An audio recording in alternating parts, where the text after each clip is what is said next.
Well, good morning, or if you're in a different time zone than the one I'm in, good afternoon, good evening, good night, good Saturday. I guess again, depending on what time zone you're in, it might be Sunday if you're tuning in from Australia or someplace. Anybody tuning in from Australia? We'll find that out in a few minutes. It's going to be another fun show today. We've got a great guest who has an amazing and diverse background as an entertainer, as a business owner, as a humanitarian. And so you're going to want to fasten your seatbelts for this one, I think. Put on the brakes, grab your cup of coffee, and join the conversation because it is time for Coffee Breaks with Steve.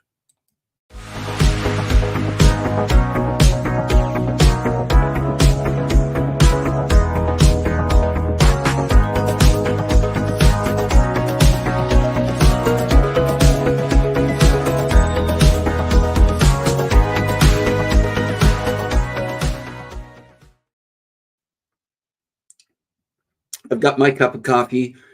Hope you have yours or whatever it is that you like to sip on this time of day. And once again, hello, my name is Steve, and this is Coffee Breaks with Steve. If you are tuning in with us for the first time, I want to welcome you. If you are back again with us, thanks for being back and part of the Coffee Breaks with Steve family. Thanks for joining us around our virtual coffee table today for another great conversation and time together. Let's see who's on here and tuning in. I already saw that Lila was on here. Good morning. Good morning, Jerry Thompson. Good morning. Just I see morning from Kathy Garlic. Is that because you're not sure if it's good yet, Kathy, or just that was just your shorthand? Kim Baker, good morning, afternoon, and happy Catterday. We had snow. Hey.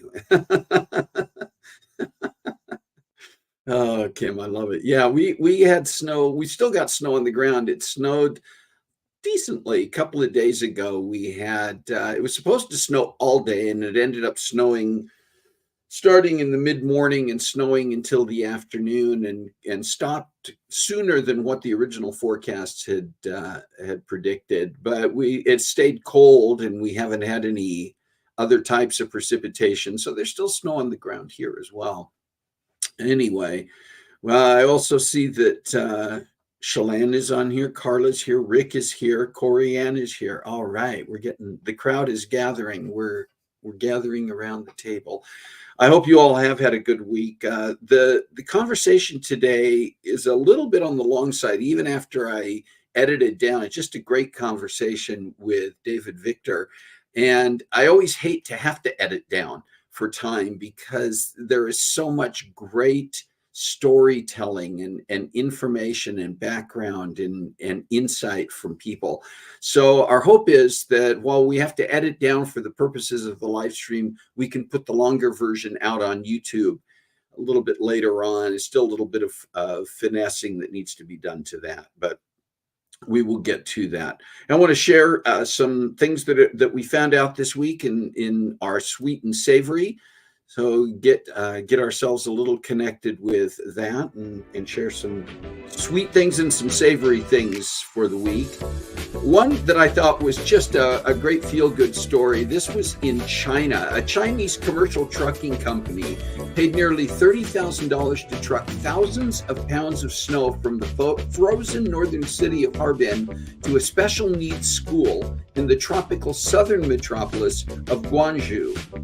Officially, it was Beijing Truck Home Information Technology's demonstration run of their refrigerated trucks. But for the drivers and staff who participated in the event, it was all about seeing the children's joy.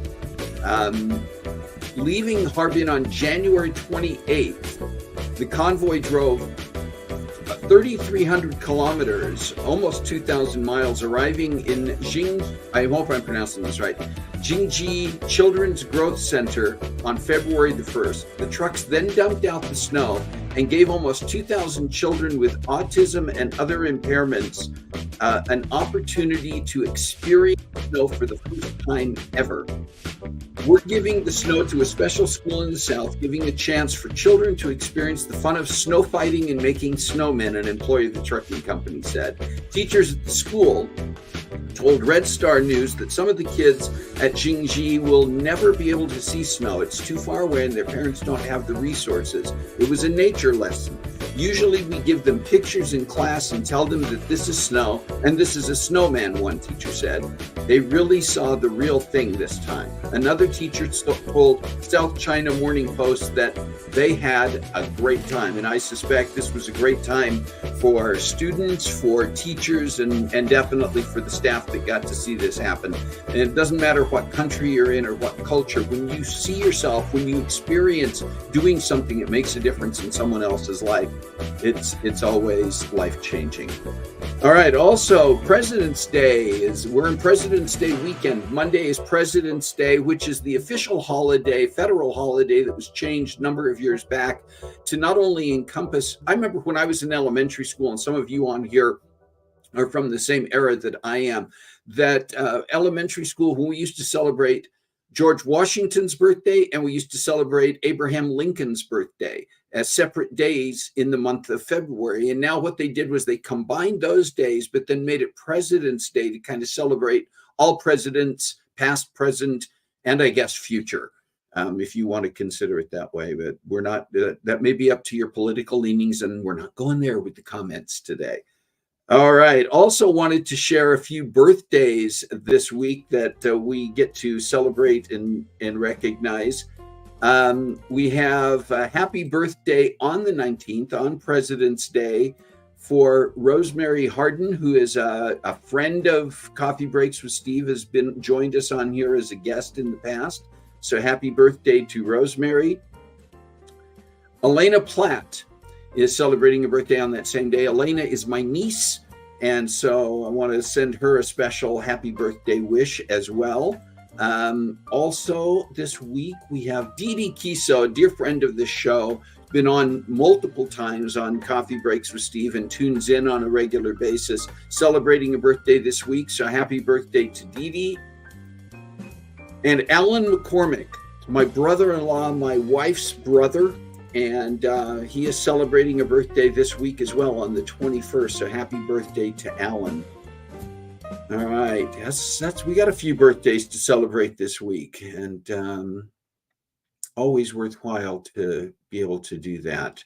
Do you have a special day this week that I missed? Maybe I didn't know about it. Maybe I should have known about it. Put it in the chat right now so that we can celebrate with you. Maybe it's not your special day. Maybe it's a special day of a significant other, one of your kids, someone else special in your life, and you want us to call it out and acknowledge and celebrate with you and with them this week. Please let us know so that we can do that. If you have one coming up, maybe in the remainder of this month or next month or somewhere in the year ahead, and you just want to make sure we get it on the calendar, you can send that information to Coffee Breaks with Steve at cbwsteve@comcast.net, and we'll make sure that we get that in the mix so that we can celebrate with you. All right. Listen, as I said, another fantastic conversation coming up right now, and I want to tell you a little bit about our guest, and just realized that I do not even have the interview set up to run yet, so we're going to get that in here. Okay, it's in here now.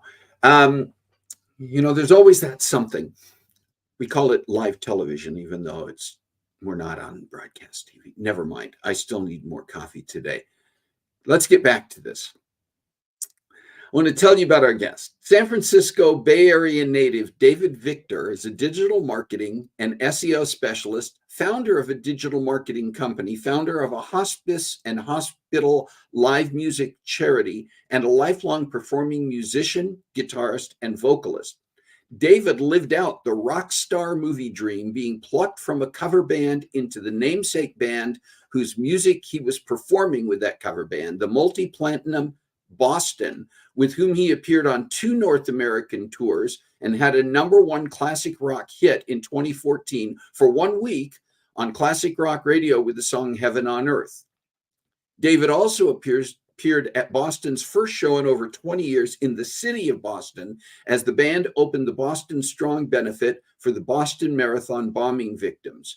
David is busier than ever these days with Boomcycle Digital Marketing, helping a variety of business-to-business and business-to-consumer businesses. David also helps tribute bands get bookings via his lead generation business, protributebands.com, and also manages his nonprofit, Harmony and Healing, as well as performing as lead vocalist and guitarist with several acts that he founded. David's heartfelt initiative is Harmony and Healing, the nonprofit that delivers professional live musical performances via Zoom and sometimes in person to patients in hospice, hospitals, and private homes to help brighten the spirits of those patients, their loved ones, and caregivers. David currently resides in San Ramon, California, with his wife and 2 cute doggies. Here is my conversation with David Victor. Well, David, welcome to Coffee Breaks with Steve, and thank you for taking the time to be here today and share your story and some of the exciting things that you're doing. Happy to be here, and thanks for having me, Steve. Appreciate it. Well, I think it's always interesting to start, particularly with artists who have the kind of background that you do, to just say, kind of talk about where it all began. Was this a childhood thing? Were you always involved in music? Where did that sort of start for you? I was never involved in music, and my sisters and my mother were all fabulous artists and still are. And I tried my hand at painting, and I was terrible at it. So I thought, let me see what other kind of art I could do. And around that same time, one of my sister's boyfriends had just started taking guitar lessons, and he was playing like the intro to More Than a Feeling. And I was like, whoa, like that spark you get when you hear something being played right in front of your face. And I said, wow, how long have you been playing? And he said, 2 weeks. And I go, that's the art for me. So with not much more than that to go on, I went and started taking guitar lessons from anybody who could teach me anything. And I dove into that probably very vigorously for probably the first 3 years. I was about 16, just turning 16 when this happened. So I was kind of late to the musical party, and just was, trying to be a guitar player, really. And it was only when I realized that it was hard to find singers that I was like, maybe all these animal noises I make could be translated into actual vocalization. So that's how I came at it. I joined a top 40 band pretty soon after I graduated from high school. And so started playing with a top 40 band. So that was like 5 or 6 nights a week. And that was really where I, got comfortable, playing on stage, started to sing a little bit, do all that kind of stuff. And then, really throughout my 20s, basically trying different things, playing different bands. Tried to move to LA the first time. It was like 84 or 85 or something like that. And, to try to get gigs in other top 40 bands and stuff like that. It was before I had a really any kind of a, career-wise, a skill set. And it wasn't really until I went back to college, got a computer science degree, where I could kind of relax and go, okay, now I can kind of make the kind of music I want, and started recording my own original music. That's kind of when that happened. And that was pretty late. That was like 89, 90, 91. Mm-hmm. Yeah. Were you able to start doing it full time? And not until I joined Boston. So okay. That skips ahead quite a few years. That's one of the reasons I went back to school. It was sort of like, I felt like I'd tried every way I could think of to sort of do music full time, the way, the kind of music that I wanted to do. And going back to school afforded me the ability to like, okay, this is how I make a living. And then with my art, I can do whatever kind of art I want. So around that same time, 91, early 90s, mid 90s, I did another album and put a band together called Velocity. It wasn't really a band. I just wanted a band sound. And then as I finished the album, I put a band together. It was a 4-piece. And that album actually did some interesting stuff. We got it on a album network sampler. And that was something that used to get distributed to all the radio stations. And several radio stations picked it up and started playing it. But one in particular was in Salt Lake City, of all places. And it was a new rock station. And they started playing it. And they started calling me, like, people are calling and requesting your album. You should come out here and play. And it was very organic. Like it was just being voted on based on its own, merits. Like there was no money behind it. It was just, it was out and somebody liked it. And so ended up being that in that summer, I think it was either 96 or 97, 3 of the songs on the album went to #1 on their playlist. It was called K-Rock out there. And just really exciting. We ended up going out there 5 times over the course of about 18 months. Like we just kept getting called back. And the album actually outsold the Metallica album in that market. For Metallica had just released Load, and our album, so whatever that came out was 96 or something. Our album came out at the same time, and we actually outsold Metallica in that one little market. But it was just kind of proof that like, okay, we're doing something good here. We're doing something right. So that was kind of my whole original music career to some extent. I did put out an EP after that, actually 2 EPs, and then I did a kind of a David's Greatest Hits type of thing, which is the album that I currently have put out in 2019 called Songs from the Heart, and that has some new music on it as well as my the best of all this that I put out. So let's jump ahead now to 2009. You have a YouTube video up where you're doing a cover of Smokin', which is a Boston song, Yep. and it gets the attention of Tom Scholz, who's one of the founders of the band Boston, and he got in touch with you. Talk about that, about hearing from Tom Scholz and how that led to your involvement with Boston.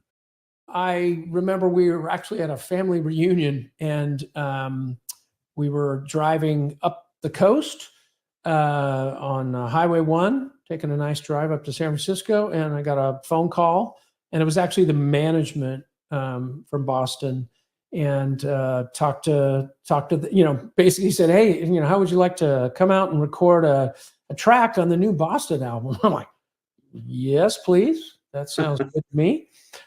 So this was part of their audition process, is basically to meet you and see if you could, perform in the studio, obviously, before you went out live. Flew out there and then found my way up to the studio, which was, classic old, studio in a house. And, it was just great meeting, the founder of this band that really started my, musical journey, and recording on a mic that, Brad Delp recorded on, and tape machines, and it was really magical. I wish I'd taken some pictures. Yeah, right. We always think back to those. Yeah, but like just being in the bathroom and there's all these, platinum and gold records on the walls, because they give you a gold record for singles and albums and, fun things and stuff. So there's just, when you have real success like Boston did, there's just album gold and silver and platinum albums everywhere. Anyway, went out there, met him and hit it off and got a chance to sing on this song called The Way You Look Tonight.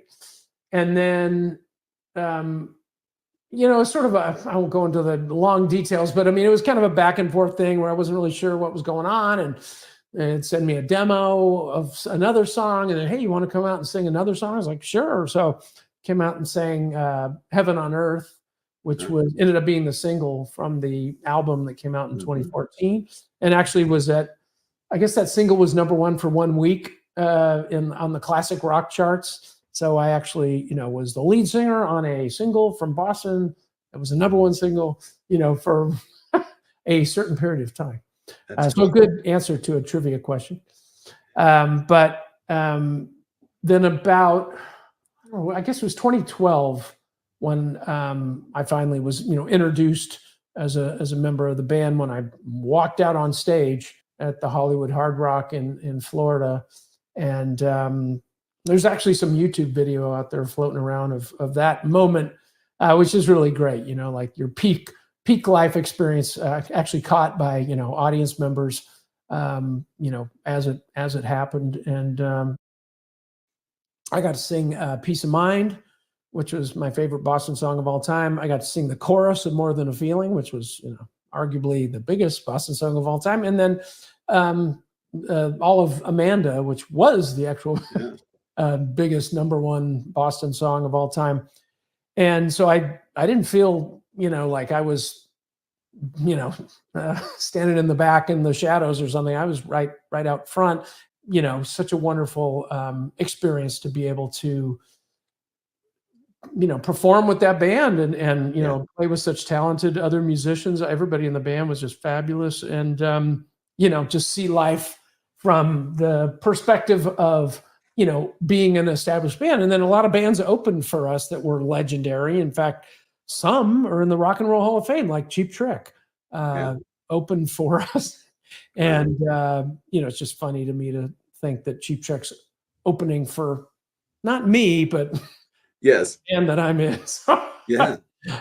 So that was fun. We played with April Wine. They opened for us. 38 Special, REO played with us. So it was just great. As far as who's who of the, classic rock circuit. And so I did that tour 2012 and the Boston Boston Marathon bombing. Yeah. Talk about that just for a moment, because that's obviously in a variety of ways, a very special era, a very special time in this country, and that I just wondered what it was like to be a part of that Boston Strong Con. So this was in the days after the Boston Marathon Yeah. bombing, and it was a very special concert in Boston for the people of Boston and beyond. Yeah. So, being in Boston and or, a member of the band Boston.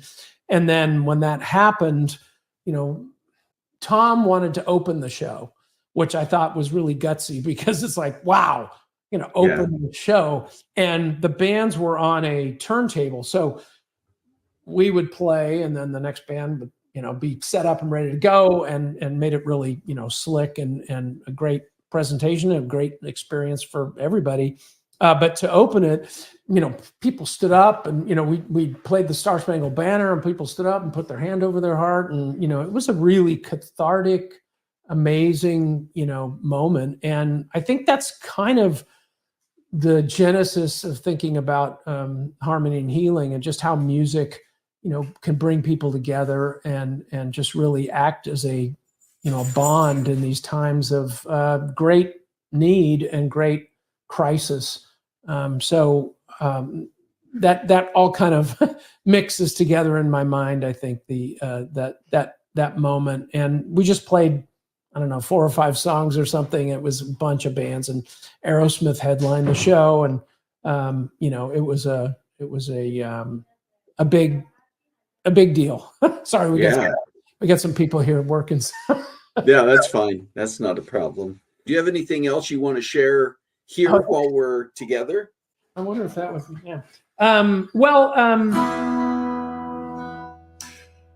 that's a good question. I do have a song that I wrote about 2018, 2019 for the album Songs from the Heart. And I can just play you a little bit of the chorus, or let's see. Gosh, I didn't really prepare. Yeah, catch you off guard with these things. Let's see how far I can get. Okay.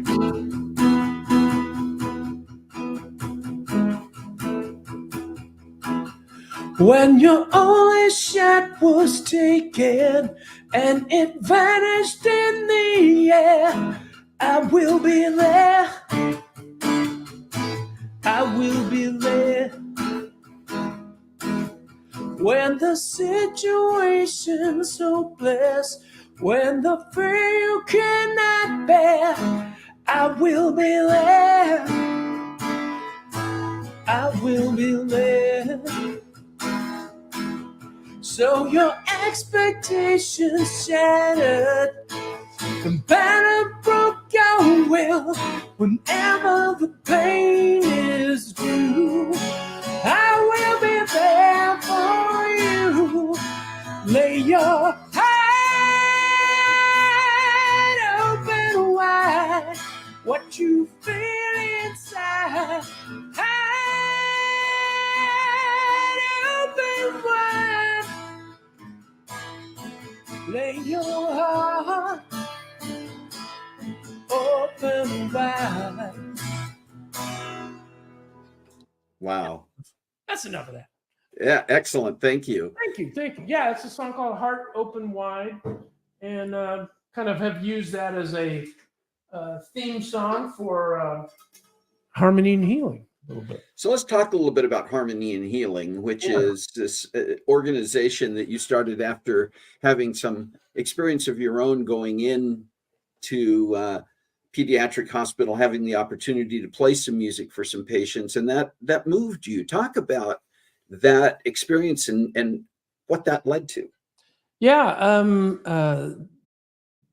While I was in Boston, there was a charity that was sort of tangentially connected to the band through some band members, and their charity was to go into hospitals with art supplies and food, kind of party food and music.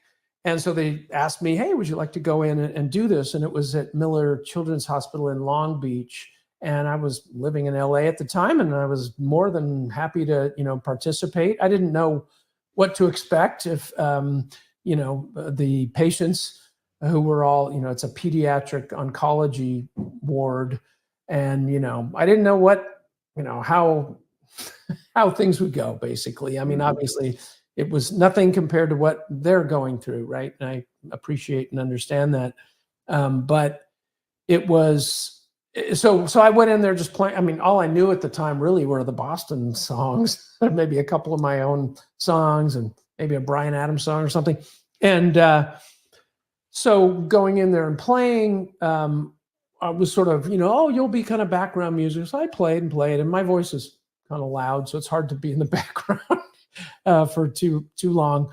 And as people heard me play, some of the parents would come in and go, oh, could you come into my daughter's room and play for her? She really liked to play. And, oh, can you come into my son's room? And so I started visiting all these different rooms, whereas initially the whole idea was you stay in this area with, everybody in the sort of common area, whatever. But I kept getting these sort of command performances from people who couldn't have possibly known the music, right? It was written a long time ago. But it was such a wonderful experience. And the kids were just so sweet and appreciative and interactive, and you could just feel that the music really had a profound effect, even though they didn't know the music. And walking out of there that day, I think we were there for 2.5 or 3 hours. I mean, I thought it was going to be, half an hour or something. And it was just such a wonderful experience. People kept, kind of keeping us there, and I was more than happy to do it. And there was a photographer there taking pictures from Boston, and it was just such just a moving experience. And walking out of there, I just felt like, oh, this is the best possible use of music, of the sort of whatever talent I possess. If I can do this and bring about those feelings, it's like there's nothing more profound. I mean, I kind of have a lot of stories from the road that don't involve me other than a spectator, of things that happened, with patrons and things that were at the shows, where you kind of go, these people don't really need us to be here. They're happy we're here. But when you play for people who are, in such dire circumstances, you really have a different kind of perspective on what music is or can be. And so that really did influence me, tremendously. And several years later, I said, this charity no longer existed. And I thought, I guess I could just do this, right? Why don't I just start doing this? So I founded Harmony and Healing in 2019. And what that basically is I hire professional musicians to do these musical visits. And some of them are in person. Most of them are on Zoom at this point. COVID really prevented us from doing a lot of in-person stuff. But the Zoom thing has actually been fantastic because I can get musicians from anywhere. We just had an event yesterday for the Martinez VA Hospital, and the musicians in Santa Clarita, and did a little performance for these folks. And it's just a really wonderful thing. And the patients love it. The organizations that we do it, our partner organizations we work through, seem to be over the moon about it. They've got a bunch of patients in there that frankly could use some entertainment, live entertainment from time to time. And so it's just a really beautiful thing. And again, I always try to make the emphasis is like, I pay the musicians, because there's a lot of things that musicians get asked to do. And I don't know if it's just a musician centric thing that people go, oh, music's fun, so everybody should just play music for free. And it's like, the musicians that I met while in Boston and before and since,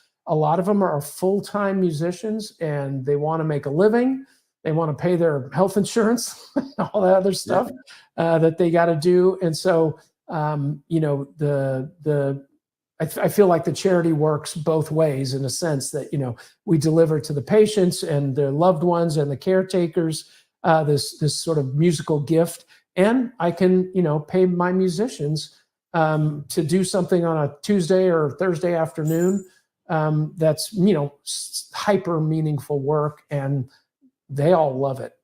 So it's really Yeah, a that's wonderful gift cool. for everybody. And we're going to share you're going to actually share all of your websites with the various things that you're doing. We're going to share the Harmony and Healing website, and people can go there and they can donate as well, right? To help to continue Yeah. this work that you're doing. Yeah, absolutely. You can donate. We have a thing where you can request a musical visit there.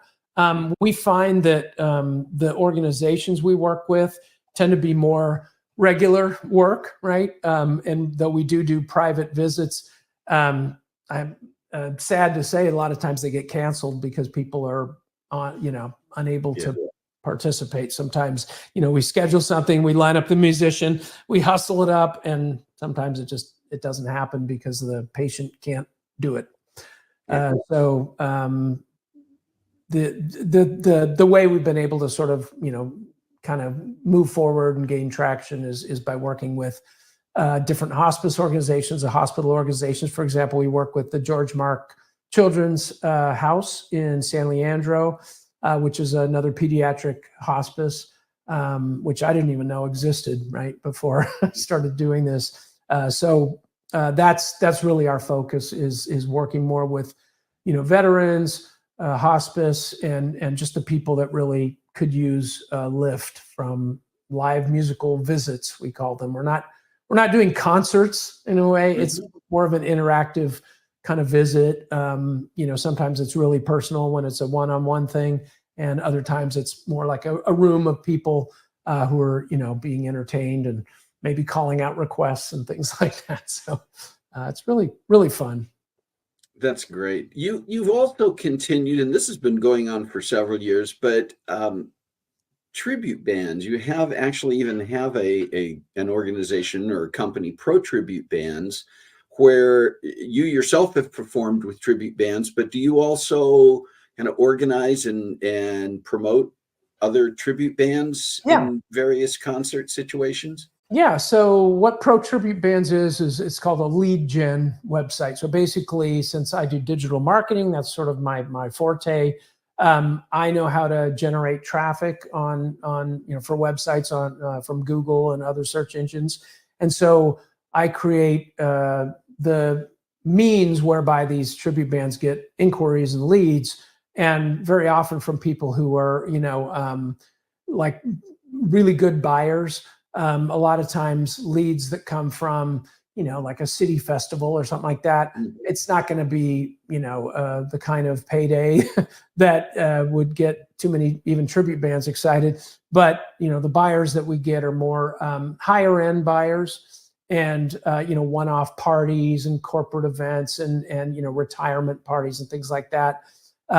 Those are the ones that really appreciate the music, and the bands really appreciate getting the leads, and the bands negotiate their own. I'm not an agent or anything. The bands negotiate, the dates and the pay and everything. I just give them the lead so that they can, get the work. That's great. You mentioned it, and you are the founder and CEO of Boom Cycle Digital Marketing, a digital marketing company. And do you want to just share, before we finish up today, share a little bit about that company and what you focus on there? Yeah, so I've been doing SEO, search engine optimization, since about 2003, when I kind of started out helping my sister's day spa down in Saratoga, California, try to rank and get on the first page of Google. And things were a lot easier then, but I've continued to love it and really embrace it. And of course, as a promoter of music, it helps to have some digital marketing chops. But my clients are really from all over the United States, different businesses. I do have a music store that's a client. I have a plastic surgery practice, medical spa, health data analytics, hard money lenders, auto mechanics, just kind of runs the gamut of everything. But I love doing it because I guess, in a way, I was thinking about this the other day, that like tribute bands and learning guitar, it all kind of blends into doing what I do with digital marketing and SEO, because you're trying to learn what works, right? So if you get out there and go, great, I'm going to play, Eruption by Eddie Van Halen, but I do it my own way, and I just kind of,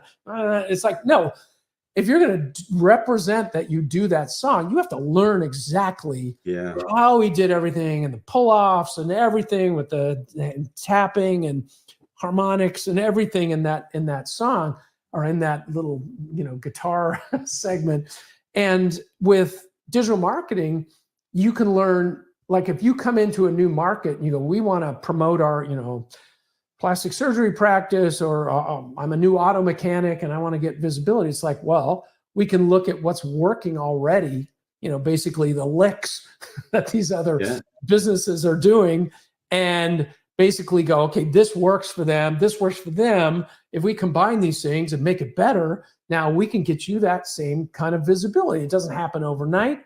It's a kind of a methodical, kind of the long game process. But if you're planning on having a business for more than, 3 or 5 years, it is well worth the investment to do, of like learning what works for others and building on that, and then, putting in your own point of view. So like that would be where I'd say, like, as an original artist, your own point of view is your synthesis of everything you learned listening to the greats that, influenced you. And then, now I took it to this other place. That song I just played, actually, I had always wanted to have a song that used these big, this E, B, A chord, and then this second one. It's just a different voicing, but I'd had that in my head for all these years. Like, I just want a song that does that. And it was so funny because when I first played that for somebody, I was doing an acoustic little kind of a one-man show thing with songs and stories behind the music and stuff. And he called it out. He goes, that's that chord progression. I can't believe you figured out a new way to, play those chords. And I was like, thank you. It's like, it's just a fun thing. Like somebody in the audience actually Rick Springfield had a huge hit.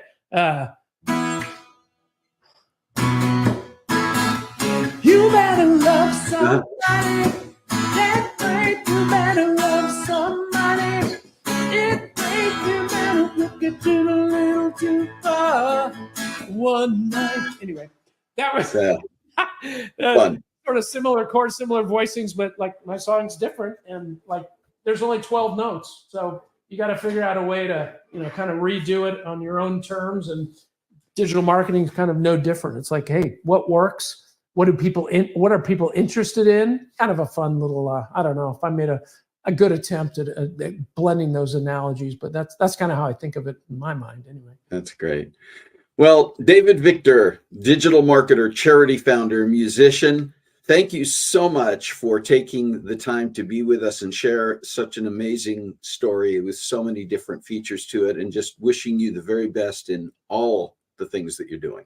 Thank you, Steve. I really appreciate your interest, and thanks for getting in touch. And you've always been a good guy, and best wishes on success for your podcast and video cast, maybe, if you're doing video. That's right. Yeah. All right. Take care, man. Thank you. Okay, was that fun or what? I told you this was going to be fasten your seatbelt type of conversation. It's rare and refreshing to find somebody whose background, the story behind it, and the things that they have accomplished and the things they're continuing to do and have as vision all blend together, even with the diversities that go along with, and harmony and healing particularly just touches me so much, and it's making a huge difference. I've been following what they're doing, and they're making a huge difference. So thank you, David Victor, for being on. Thank you for sharing so much of your story, and maybe we'll get a chance to get David back again sometime and just get caught up on things that he's doing. All right, listen, we're toward the end of our time. Before we get done today, I want to share a little bit of what's coming up in the next few weeks that you'll want to continue to tune into. And there we go. Coming up on next week, Ruth Veselka. And this is one I need to give a big thanks and shout out to Shalane for this one. This is someone Shalane knows that she made an introduction to. Ruth is a teacher who teaches special needs in public school setting. But in addition to that, she is an actor and she is a theater director who has directed a variety of shows. And one of her areas of specialty is that she's somewhat of an expert on the proper way to present Shakespeare. We've all been familiarized with Shakespeare in one way or another in our youth, in our high school days, or we've gone to see Shakespeare plays. And so often the way it is presented gets caught up in meter and rhythm rather than in telling the story in the way that it was intended. And Ruth is going to break that apart for us and give us a much clearer understanding of Shakespeare. You'll want to be here for that, I guarantee. And then we're going to be taking one Saturday off coming up, March 2nd. Carol and I are going to be on our way back east again, and we're going to be in the air. So not possible to do coffee breaks that I know of live from an airplane. Maybe someday we'll give that a shot, but I'm not ready to try it yet. And then on March 9th, Ann Davis East is going to be back with us, our resident bibliophile. It's been a while since Ann has been here. We wanted to have her back before the holidays, and there were just some issues that came up. She wasn't able to make it. She's going to be back to share some new books and authors that are on her bookshelf, and maybe ones that we will want to put on ours. And then on March 16th, Allison Tetrick. Allison is a champion bicycle racer who started out becoming a champion on road race tracks and road race courses, and eventually went to gravel races, to where she became so successful that she is known as the Queen of Gravel. She also suffered a couple of very serious crashes in bicycle racing that left her with traumatic brain injury, and she's become a spokesperson and an advocate for that as well. So Allison will be on here to talk about her racing career and talk about traumatic brain injury and things that we should all be aware of for that. If you have topics, I mentioned that Shalane made the introduction to Ruth Veselka. If you have topics or guests that you think we should know about, you can send me an email at cbwsteve@comcast.net to share that information. And just a reminder that we also, not only are we on Facebook, but we're on YouTube. And we're trying to grow and do a lot more on YouTube during the course of this year. And one thing that will really help is if you go out there, if you haven't already, subscribe to the YouTube channel and like the videos. What that does is it gives us more visibility out there. It means more people are going to be aware of Coffee Breaks with Steve. More people are going to be able to tune in and see our amazing guests and be a part of the conversation. So again, I invite you and encourage you to do that. Thank you for being here today. We had a great conversation, a lively conversation. I want to tell you how much I appreciate all of you for being a part of the conversation. Once again, a big shout out and thank you to David Victor for being with us today, not only sharing the conversation in the recording that we made, but coming on and being live here with us in the chat. So thank you, David. Appreciate you. And for all of you, is we're coming into this, for some of us, a 3-day weekend, maybe a little bit of extra time, but it's another opportunity to remember that we all have a voice. We all have the ability to take action. We all have the ability to be a part of whatever conversations, whatever causes are most important to us. So find a way to make a difference in your world this week. God bless you. Have a great week. We'll see you next time.